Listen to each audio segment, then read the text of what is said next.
Hey folks, this is Eddie Sprouse, and this is just going to be a quick overview of some of the features of the LastPass browser plugin and actually how to use LastPass from your browser.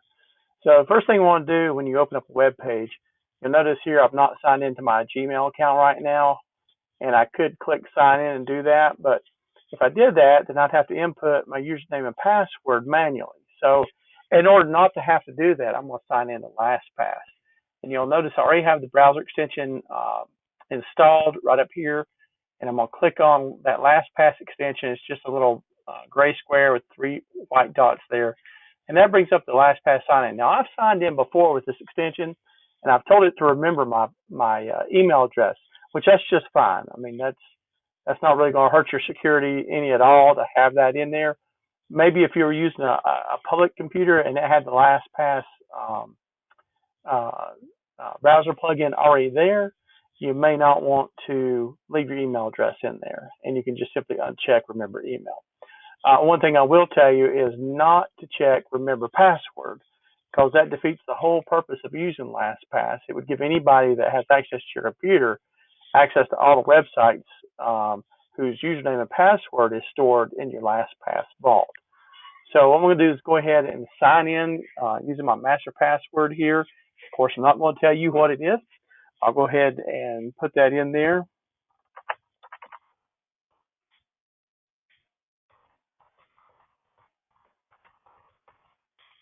You might notice that that was a pretty long password. I use something that's hard to guess, but easy for me to remember. And it's really the only password you need when you're using LastPass is your master password. So then you can click enter or click login. And if you log in successfully, you'll notice that that icon turns red. Now, the little numbers you see there in the corner, you may not be able to see that on the presentation, but it says number 11 on there. And what that's telling me is I have 11 saved passwords for this site, for Google. And that's because I have multiple Google accounts. Well, I have 11 of them. So I'm going to sign in to my primary account. So what I'm going to do here is I'm going to click the sign in button on the Google page. And oops, I have it remembered. That's a no-no. So I'm going to go ahead and sign out. The reason it remembered it is because I have another browser window open on another screen that you can't see. It's not that I've told Google that it's okay to remember my password. So you want to definitely make sure that you don't allow Google or any other site to remember your password. And the reason for that is it stores your password if you're using Chrome in the settings menu, and that's a very easy place for a hacker to find it. It's not encrypted, so they can go in and using just a few little things, a few little tricks, they can find your passwords. So I'm going to click on sign in, and you'll notice that my username for my Gmail account automatically populated. Now, I told you I have 11 accounts with Google, but what I've done in LastPass, and I'll show you this in just a minute, I've told LastPass that this one is my favorite. So when I open up Gmail or click on the sign in button on a Google screen, it's automatically going to use this email address to sign in. So I'm going to go ahead and click next. And then you'll notice that I can see my account picture. If you've got one uploaded, you'll see your account picture there if you're using Google at all. And then you'll see down here, it says password, and there's that same icon you see up here in the top of the browser. It's not red, it's black, and it's got the 3 little dots. And then below it, it says 9. So I've got 9 saved passwords. I've got 11 Google accounts and 9 saved passwords. So I'm going to click on that little button. And what that's going to do is open in my login as LastPass window. So this allows me to go down through the different email addresses I have that are saved in LastPass and pick the one I want. So I'm going to use the corresponding password for the edsprouse@gmail.com Google account. Okay, and that automatically types in your password, and that is such a great thing. And I'm going to tell you why. A couple of things. One is I don't have to remember that password. Two, I'm not keying it in on my keyboard. And why that's important is because there are really easy hacks out there called keyloggers. And what a keylogger does is it watches every keystroke you put in on your computer. And when you type in a username and a password for a website, that keylogger is going to send that report back to whatever hacker is controlling that keylogger, and they're going to know your username and password right away. But because LastPass puts that in there for you and no keystrokes are made, then the hacker has no way of getting into your account. I'm going to go ahead and click sign in. You'll notice that on Google, it has a little check box there that says stay signed in. I never check that because I don't want to stay signed in. Even on my home computer, even on any of my other, my laptop, my desktop computers and things like that. Now, on my phone and tablet, I will tend to stay signed in there because that's a little bit harder for someone to hack into. But I'm going to go ahead and leave it unchecked for stay signed in here. And there's a couple of reasons for that. If a hacker was to get into my PC and I happen to leave the browser window open, of course, they would be able to get into my account. But if I close my browser and I told it to stay signed in, the hacker would only have to open up a browser window and they're logged right into my email, and then they get access to a whole bunch of stuff that I don't want them to have access to. So again, don't click stay signed in.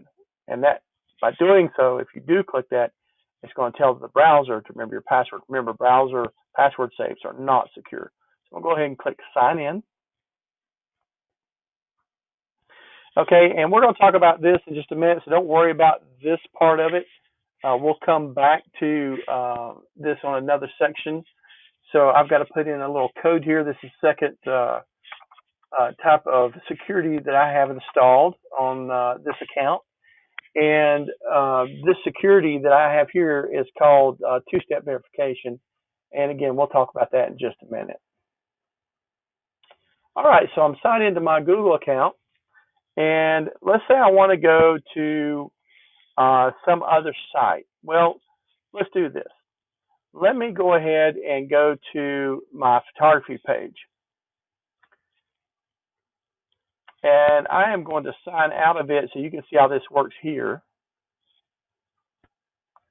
And I'm going to click in log in to log into this page. Again, the reason it was signed in was because it was open on another browser window. You'll notice that LastPass has already filled in my username and my password. And this is a unique password that I've allowed LastPass to create for me. We're going to talk about that in a minute, how to create passwords. For SmugMug, which is the company that hosts my photography page, we'll go ahead and click log in. See here, it says remember me. I don't have that checked, so I'm going to click log in. And again, that's just an extra layer of security. You don't want the browser to remember your password.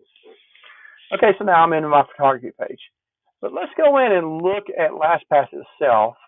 If you click on the browser icon, you'll notice this little menu pops up for you. And here you can do some things like search LastPass. So let's say I want to search for Facebook, which I have a Facebook saved password in there. There it is.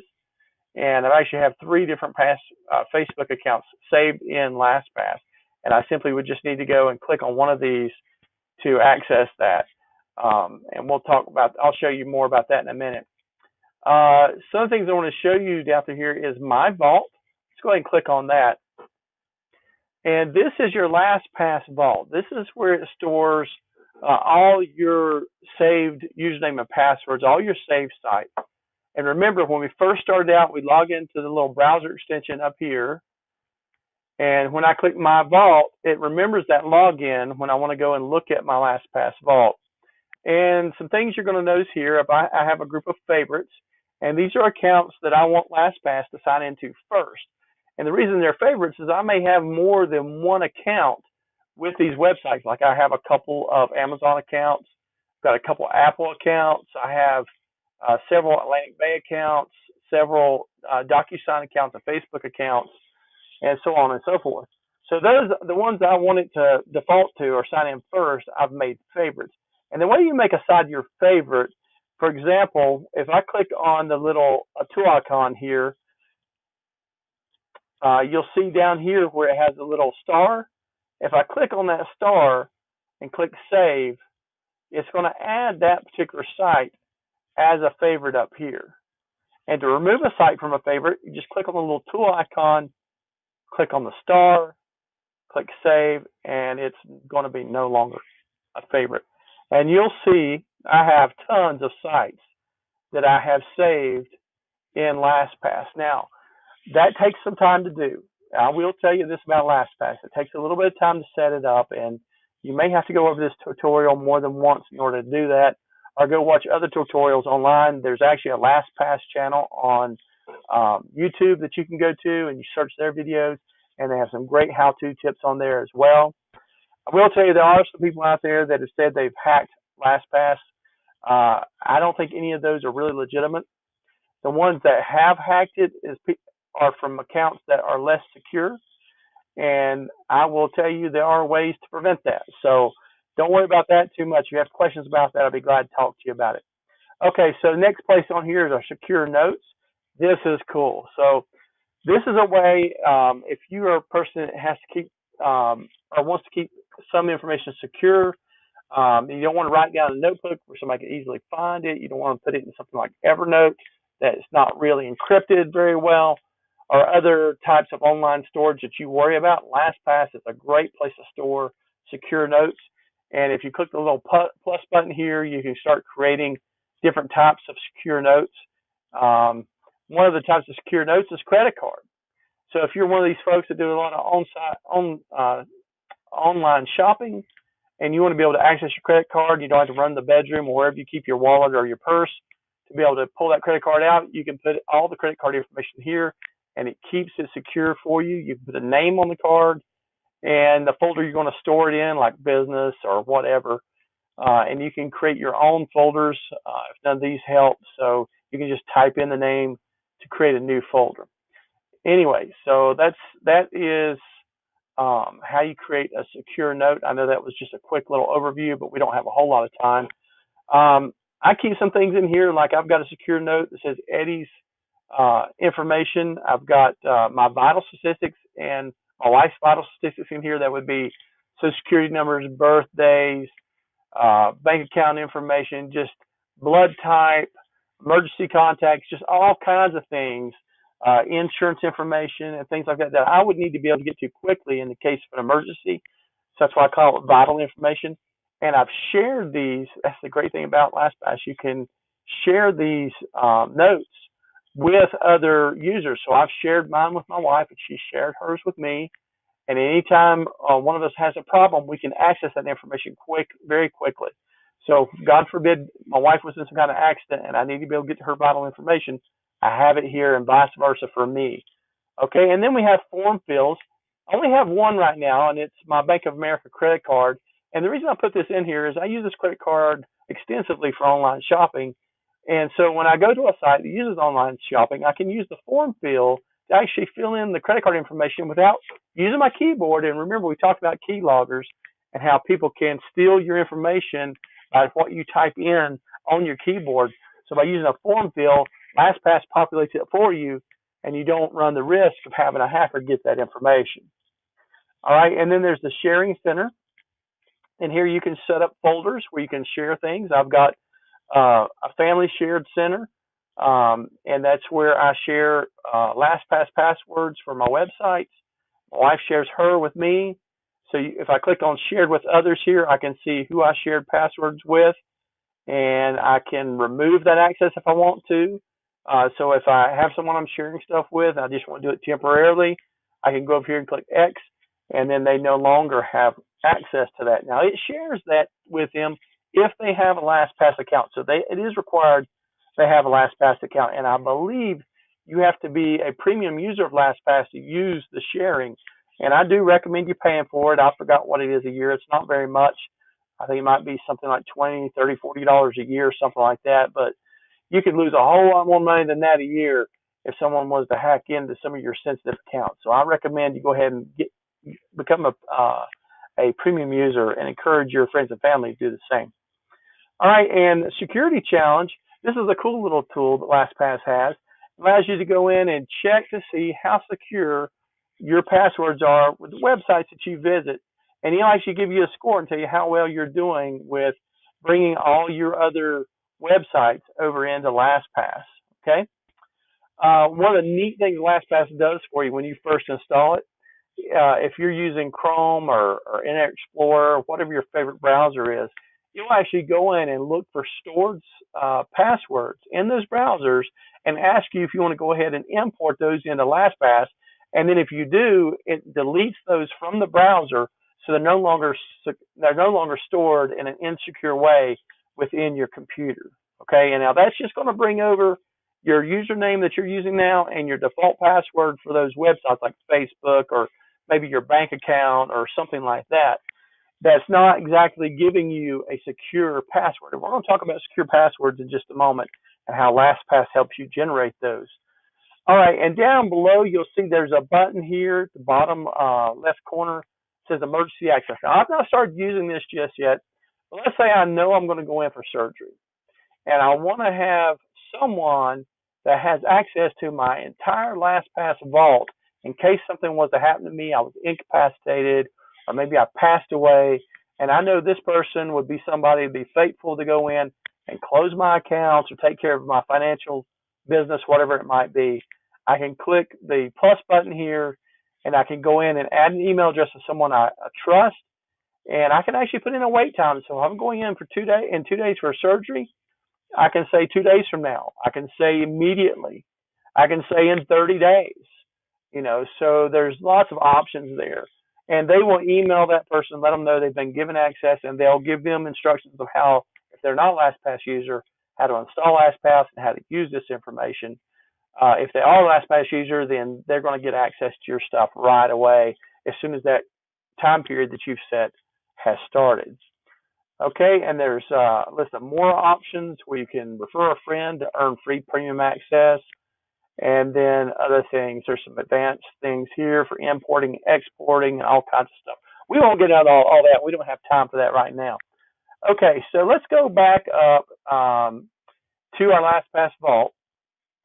And what I want to do is I actually want to add a site to my LastPass vault that I don't have information currently stored for.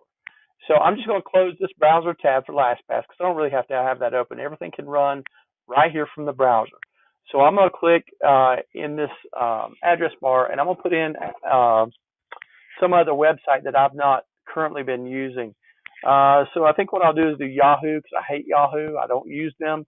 I'll create a quick Yahoo account, and then I'll go in and delete it. All right, so wait till Yahoo pops up here. And I'm going to click on sign in.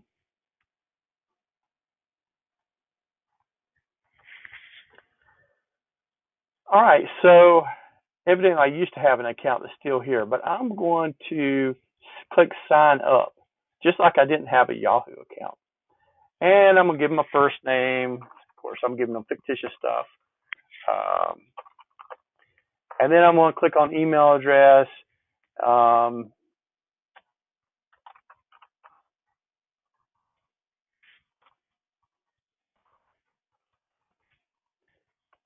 That's actually going to create a Yahoo email address for me. And then a password. Okay, you see, I don't know if you can see it. There's a symbol here that looks like an arrow with a little lock in the middle. And what that button is, that's part of the LastPass plugin, okay? So what this does allows you to generate a secure password. So I'm going to click on that button. Oh, come on. Sometimes it hides behind the stuff. All right, see where it says generate and fill? I'm going to go ahead and click more options. And here you can choose your options for your password, how long you want to make it. Easy to say, easy to read. I wouldn't check either one of those because I like really secure passwords. I'm going to use both upper and lowercase. I'm going to use numbers, and I'm going to use special characters. All right, so here is the password that it generated. I'm going to click fill. Now, notice I didn't type that in. It automatically generated that for me. So I'm going to go ahead and click fill. Come on. Tell you, I hate Yahoo because it doesn't always do what it's supposed to do. I'm just going to click generate and fill. Okay, there we go. So it put in that password. Now, what is that password? I don't know what it is. I didn't memorize it. I didn't take a look at it. LastPass generated it for me. Okay, I'm going to put in a phone number here. I'm going to put in date of birth. I gotta give him something else than that. Let's see. Like that phone number.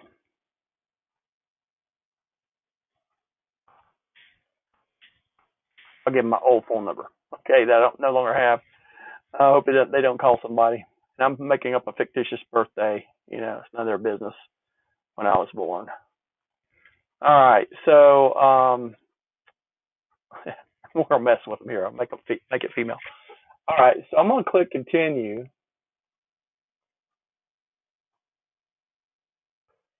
Ask me to verify. And so that's about as far as I'm going to go with this because I don't want to verify it. I don't really want this account.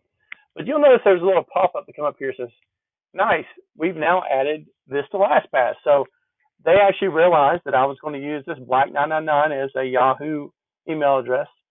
And if I click edit, I can see that password there. I can hide and show that password. So that's the password that LastPass generated.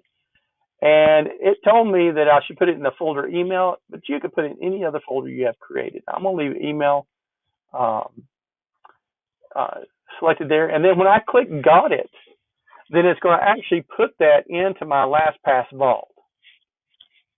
Okay. All right, it told me it's all set. So what I'm going to do now is I'm going to close Yahoo because I hate Yahoo, right? I'm going to go back to my LastPass browser tool here. And I'm going to go to my vault.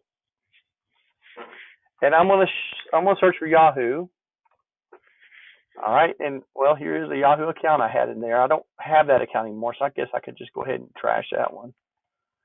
Okay, so anyway, this is the new one we created, and you'll notice when I click the little tool icon here, I can go in and I can see the URL I was on when I created the login, and it's for yahoo.com. Now, sometimes this URL, you need to change that. So because this is specific to just creating a brand new Yahoo account. So what I'm going to do here is I'm going to call this yahoo.com. Because that any Yahoo site I go to will start out with that. So put yahoo.com, the name of it's yahoo.com. A username is that fictitious email I had created. And you might need to put in like yahoo.com on that. I don't know. It don't really matter. Yahoo may take it without the yahoo.com on there. Anyway, and then it's got the password here. And then you can create any notes you might want to have about it. You can make it a favorite. There's some advanced settings down here. I wouldn't worry about those too much. And then you click save, and it'll save your changes. Okay, so that's how you add a site to LastPass. Now, for sites that you already have, let's go look at that real quick, and then we'll end this video here. So I'm going to go back just to all my sites. I'm going to click this little X in the search button here. And I want to go to, let's see. I'm going to go to this one right here for exit to Wi-Fi. All right. When I click the little button over here, I can see that the password is password. It has a terrible password for anything. But let's say that you're going to change that to something else. You can actually, for the sites that it grabs for you out of your browser window, so you're using Internet Explorer or Chrome or whatever browser you're using, you just set up LastPass. You just told it to import all these sites into your LastPass vault. And now you need to make your logins more secure. First thing you want to do is go to that website and change the password. So let's forget what I was doing here for a minute. Let's go to facebook.com. Okay, and I'm going to go into my settings for Facebook. And let's see, where's password? I'm going to click edit. And then I'm going to use my LastPass button to put in the password, the current password. And then I want a new one. Do you notice how that has a little generate icon here for LastPass? I'm going to click on that. And I can tell it to generate a new password. Now, I'm not going to go through that step right now. That's how you want to change your account passwords. So for every account that you add in LastPass, you want to do it by going to that website, log in using your default username and password, and then find wherever it is in that site. It allows you to change passwords, and you want to update your password to a secure password. So you're going to click the little generate icon on the new password field, and you're going to tell it to generate and fill in a new password. And you don't really care what it is, right? Because you're not trying to memorize this. And every website you store in LastPass, you should make it create a unique password for each one. It will never, if you tell it to generate and fill, it's never going to repeat the same password twice. And that's a real big security concern, because a lot of times people use the same password for so many different sites that if a hacker gets one password, they can get access to all your sites. Okay, so that's how you do that. If you have any questions, I'll try to answer those as best I can. All right, so I'm just going to leave that for now. Okay, so that's how LastPass works. I hope that answers your questions. I hope that gets you started on the road to more secure password use. Thank you.